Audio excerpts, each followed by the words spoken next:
Bismillahirrahmanirrahim. Nyeraskeun hanca ayeuna bakal ngabahas tentang puasa. Bismillahirrahmanirrahim. Qala musannif rahimahullah ta'ala wa nafa'ana bihi wa bi ilmihi dari man radallahu ankum. Usulun riyata hiji pasal wajib namun saumu Ramadan, puasa di bulan Ramadan bi ahadi umurin ku salah sahiji pirang-pirang perkara khamsatin anu 5. Ahaduha ari anu salah sahiji khamsah bikamali Sya'bana eta tetep kalawan nyempurnakeun bulan Sya'ban salasina kalawan 30 naonna yauman poe. Wasaniha jeung ari anu kadua ieu khamsah biru'yatil hilali eta tetep kalawan ningali hilal bihakiman dina hakna jalma ro'a anu ningali ieu man hukana hilal wa in kana jeung sanajan aja ieu man pasikon eta anu pasek. Wasalisuha jeung ari anu katilu ieu khamsah bisubutihi eta tetep kalawan ditetapkeunana ieu hilal bihakiman dina hakna jalma lam yaro anu henteu ningali ieu man hukana hilal biadli syahadatin kalawan nu adil kesaksian. Warabi'uha jeung ari anu kaopat ieu khamsah bi ikhbari adli riwayatin eta tetep ku nyaritakeunana anu adil riwayatna mausukin bihi anu bisa dipercaya. Sawaun sarua waqa'a tumiba ieu ikhbar bil qalbi. Sawaun sarua waqa'a tumiba bil qalbi dina hate naon sidquhu benerna ieu ikhbar amla atawa henteu. Au ghairi mausukin bihi atawa henteu dipercaya. In waqa'a lamun tumiba bil qalbi dina hate naon sidquhu benerna ieu ikhbar. Wa khamisuha jeung ari anu kalima ieu khamsah bizanni dukhuli Ramadana eta tetep kalawan nyangka asup bulan Ramadan bil ijtihadi kalawan ijtihad biman di jalma istabaha anu saliru alaihi ka ieu man naon zalika ieu dukhuli Ramadan. Ieu pasal ieu mah ngabahas tentang wajib ataupun syarat puasa Ramadan, syarat wajib puasa Ramadan.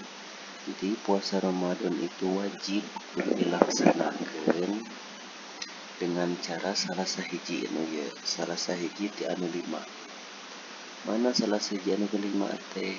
Ahaduha anu pertama bikabali Sya'bana salasina yauman ku sampurnana bulan Sya'ban 30 poe. Jadi ketika beres bulan Sya'ban otomatis memasuki bulan Ramadan wajib melaksanakan puasa Ramadan. Wasaniha nu kadua nabi ru'yatil hilal kun ningali hilal terus aya hilal nampak hilal bulan Ramadan berarti wajib puasa Ramadan. Bihakiman ro'ahu wa in kana fasikon wajib saeutik jalma anu ningali eta hilal. Ketika seseorang ningali hilal pertanda bulan Ramadan teh datang wajib melaksanakan puasa. Terus nu katilu wasalisuha bisubuti bihakiman lam yarahu biadli syahadatin. Wajib puasa Ramadan itu kusabab ditetapkeun hilal, teh. Walaupun manehna teu ningali hilal tapi sudah ditetapkan di pemerintah. Biadli syahadatin asalkan anu menetapkeunna orang-orang anu adil, orang-orang anu bisa dipercaya. Wajib puasa Ramadan. Nu kaopat warabi'uha bi ikhbari adli riwayatin mausukin bihi sawaun waqa'a fil qalbi sidquhu amla. Kusabab aya jalma anu nyaritakeun orang adil nyaritakeun bahwa asup bulan Ramadan wajib ngalaksanakeun puasa Ramadan dan memang jalma eta teh terpercayana baik secara memang manehna ahli atau manehna berilmu nyaritakeun bahwa masuk bulan Ramadan wajib urang ngalaksanakeun puasa Ramadan. Eta mah arek bener ataupun salah menurut urang, da sabab ieu mah jelemana terpercaya ku urang rek dianggap bener rek dianggap henteu eta carita wajib urang ngalaksanakeun puasa Ramadan. Gue mau sukin bihi atawa nu nyaritakeun jelema anu memang kurang percaya. Jelemana memang kurang dipercaya, tapi menurut urang eta teh caritaana bener. Nah, eta ge wajib puasa. Wa misuha nu kalima bizon di zuhul di Ramadan bilitihad nyangka asup bulan Ramadan, tapi nyangka teh dengan dibarengan ijtihad teh usaha yuk. Sangkaan orang besok teh isukan teh asup bulan Ramadan. Nah, berarti orang isukan kudu puasa. Urang nyangka anak itu teh dengan ijtihad, dengan usaha. Biman istabaha alaihi zalika, eta mah pikeun jalma-jalma nu memang samar, susah mengetahui asup bulan Ramadan, seperti memang orang-orang nu terpencil. Hese nganyahokeun asup bulan Ramadan teh nyangka manehna misalkan poe isukan teh asup bulan Ramadan wajib ngalaksanakeun puasa. Paslun ari teh di pasal surutu sihati ari pirang-pirang syarat sahana puasa arba'atu asya eta 4 pirang-pirang perkara.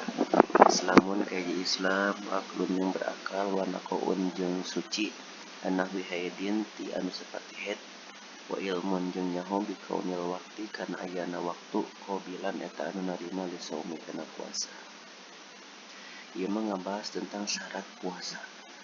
Syarat puasa taya opat Islamun kaji Islam tina non Islam jelema anu henteu muslim ngalaksanakeun puasana teh sah. Aklun yang berakal akalna sehat. Jelema anu akalna teh sehat seperti anu gelo teh sah ngalaksanakeun puasa. Wanakon nahwi haidin jeung kudu suci ti anu seperti haid, suci tina nifas. Lamun ayeuna kekayaan nifas mah eta teu sah ngalaksanakeun puasana. Wa ilmun bi kaunil waqti qabilan saum jeung deui urang puasa teh kudu apal waktu bahwa ieu waktu teh memang bisa dipakai puasa karena memang aya waktu-waktu memang anu diharamkeun ngalaksanakeun puasa. Ketika urang puasa dina eta waktu anu diharamkeun ngalaksanakeun puasa teh sah puasana. Paslun ari ieu teh hiji pasal surutu wujubihi ari pirang-pirang syarat wajib puasa. Satu asya eta 5 pirang-pirang perkara. Islamun kahiji Islam wa taklifun jeung kataklif wa itaqatun jeung mampu wasihatun jeung sehat wa iqamatun jeung cicing. Syarat wajib puasa, syarat-syarat ieu nu ngawajibkeun kudu ngalaksanakeun puasa. Pertama Islam wajib ngalaksanakeun puasa. Selain dari Islam taklifun geus mukallaf taklif. Jelema mukallaf teh jelema nu memang sudah terbebani ku kewajiban ti Allah. Islam bari mukallaf wa taqatun mampu melaksanakeun puasa. Terus wasihatun sehat wa iqamatun jeung cicing teu keur kaayaan bepergian wajib. Di jelema Islam bari mukallaf bari mampu ngalaksanakeun puasa bari sehat deui jeung manehna keur teu kaayaan liliaran wajib ngalaksanakeun puasa. Berarti lamun Islam hungkul teu mukallaf teu wajib. Mukallaf tapi henteu mampu atawa keur teu sehat teu wajib ngalaksanakeun puasa. Ataupun Islam mukallaf sehat mampu tapi kekayaan liliaran teu wajib ngalaksanakeun puasa. Terus paslun ari ieu teh di pasal arkanuhu ari pirang-pirang rukun puasa salah satu asya eta 3 pirang-pirang perkara. Niatun kahiji niat lailan dina peuting di kulli yaumin pikeun saban-saban poe bil faradi dina puasa fardu. Watar pemuktirin dininggalkeun anu ngabatalkeun puasa. Zakiron bari anu inget mukhtaron tur anu karep. Guero jahilin lian anu bodoh mazurin anu diujuran poso imun jeung jelema anu puasa. Rukun puasa ti di aya 3 hiji niat iraha niatna lailan ti peuting. Jadi niat puasa mah kudu dilaksanakeun ti peuting eta sok dalam puasa fardu. Di puasa fardu mah niatna kudu ti peuting. Iraha batas peuting teh eta batas magrib. Namun lainna urang rek puasa isukan tah magribna teh samemeh poe isukan teh urang kudu diniatan batas mimitina magrib dugi ka samemeh hiji fajar sampai subuh ti dinya niatna. Kecuali lamun ayeuna puasana puasa sunat eta puasa sunat mah ingat ti beurang sabere subuh ataupun sabere sahur saberes sholat subuh eta naon puasa sunat mah.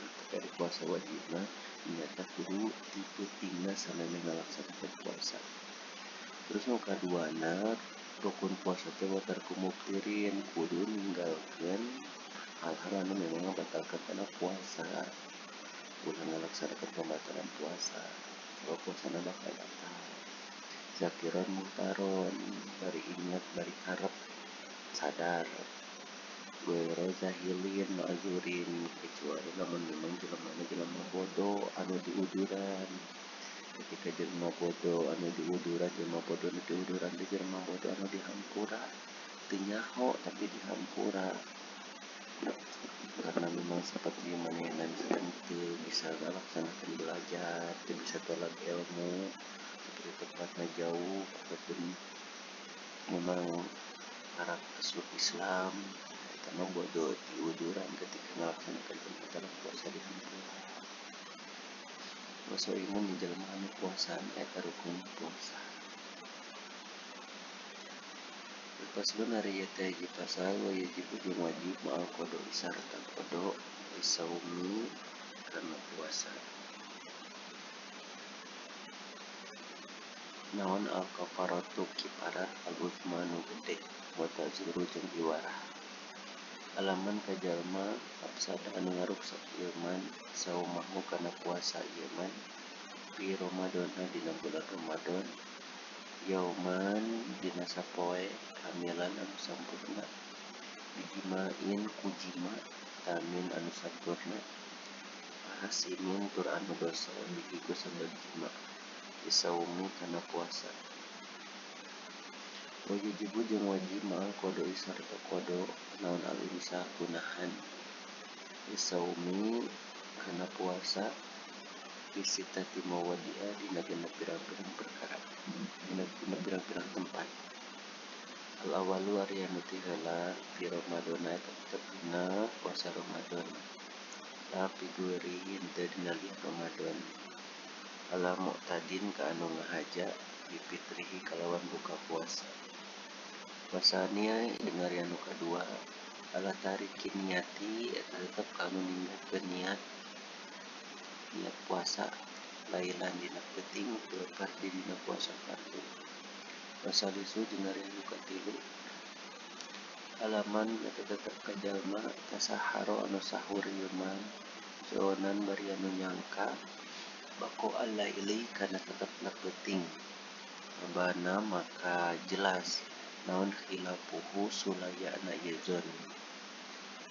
Rabiu jeung ari anu kaopat alaman eta tetep ka jalma aptoro anu buka ieu man zonan bari anu nyangka al-guruba kana syuruk panon poe.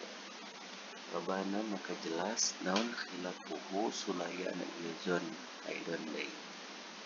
Wal khamisu jeung ari anu kalima alaman eta tetep ka jalma bana anu jelas lahu ka ieu man naon yaumus salasina poe ka 30 min Sya'bana tina bulan Sya'ban annahu kana sanina ieu yaum min Ramadana tetep tina bulan Ramadan. Asadisu ari anu kagenep alaman tetep ka jalma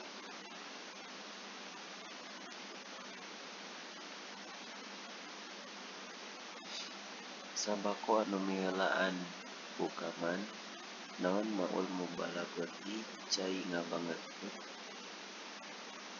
yen mas mazotin tina kekemu wastin sakin jenisar cai kena irung. Nah dia pasal 5 wajib kodo jeung kiparat usma terus diwarah. Ieu mah kodo kudu dilaksanakeun kiparat usma teh paratan. Kiparat usma teh merdekakeun abdi. Lamun teu bisa ngan sedekah ka 60 orang miskin. Seorang miskin teh dibere saliter. Mun teu mampu keneh puasa 2 bulan berturut-turut kiparat usma. Saha eta teh nu wajib kitu teh alaman aksada saum fi Ramadan yauman kamilan dijimain tamin asinin bihil saum. Pikeun jalma anu ngabatalkeun puasa ku sabab jima. Di bulan puasa ngalaksanakeun jima otomatis batal puasana. Engke wajib kodo jeung wajib kudu kifaratul usma ngamerdekakeun abdi. Mun teu ngamerdekakeun abdi puasa 2 bulan berturut-turut, mun teu puasa 2 bulan berturut-turut kudu sedekah ka 60 orang miskin, saorangan dibere saliter. Sesuai ibu moal kodoi. Masalah nu kadua wajib kodo jeung wajib nahan. Ieu mah teu puasa tapi untuk puasa manehna batal puasa engke wajib dikodoan jeung manehna harita oge kudu nahan saperti anu puasa we kudu ditahan. Mana dina genep tempat teh al-awalu fi Ramadan lafi ghairihi alamat hadini fitrihi. Dina puasa Ramadan nu kahiji dina puasa Ramadan pikeun jalma nu ngahaja buka ngahaja puasana teh dibatalkeun.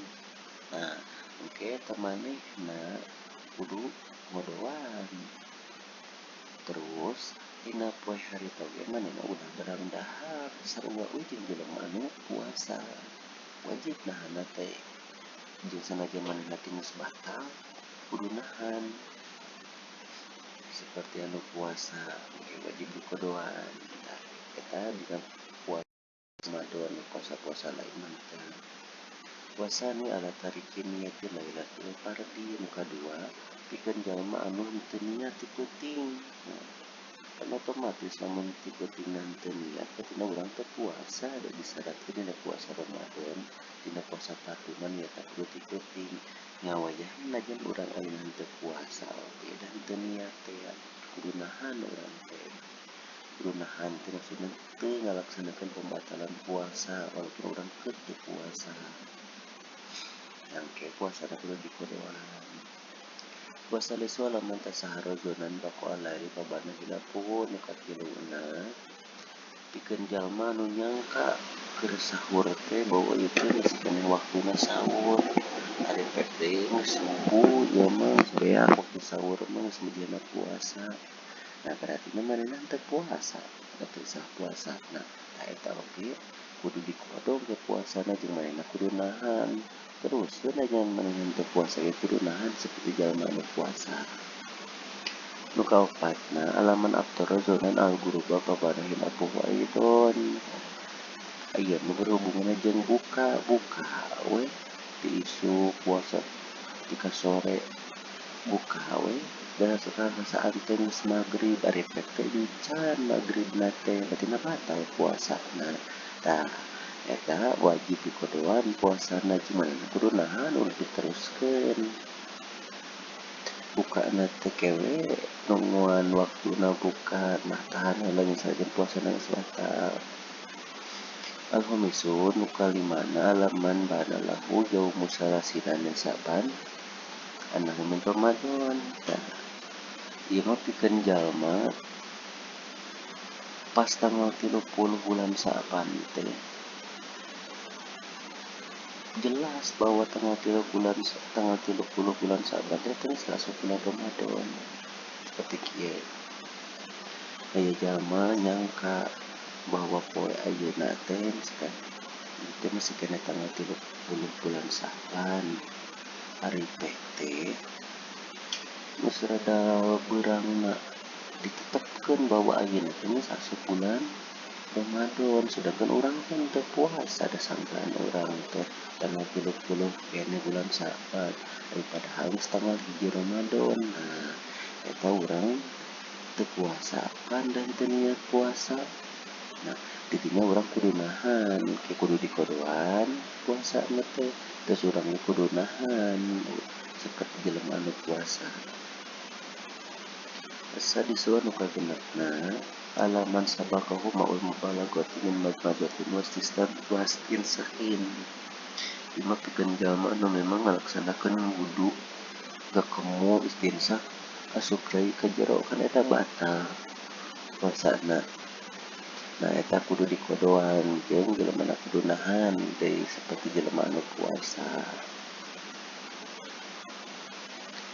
Terus paslon hari ieu teh hiji pasal yak tulu batal naon asaumu puasa biridatin kusabab murtad wa haidin min haid wa nifasin jeung nifas wawiladatin yang ngalahirkeun wa jununin jeung edan walau lahzatan yang sanajan sakejap wa biigmain jeung kusabab sakalor wa sakrin jeung mabuk tak ada anu ngaliwat batas jalma dihima ku igma sakrin in ama lamun nyeretkeun ieu igma masakrin jami'an nahari kana sakali beurang. Ieu ngabahas tentang pembatalan puasa. Puasa teh batal kusabab murtad, haid, nifas, ngalahirkeun, gelo, jeung sanajan gelona sakedeung. Batal puasa teh. Igma sakalor, mabok, batal ya puasa teh.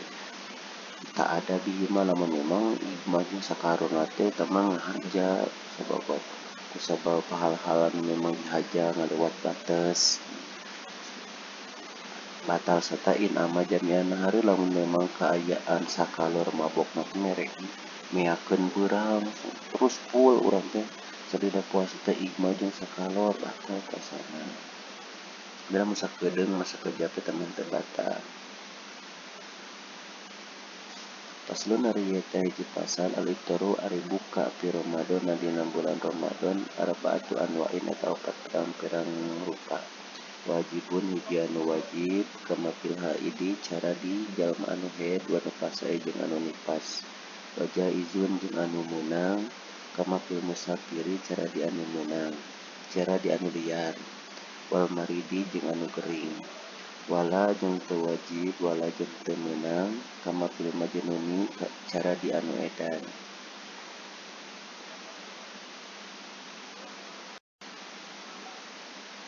Wa muhramun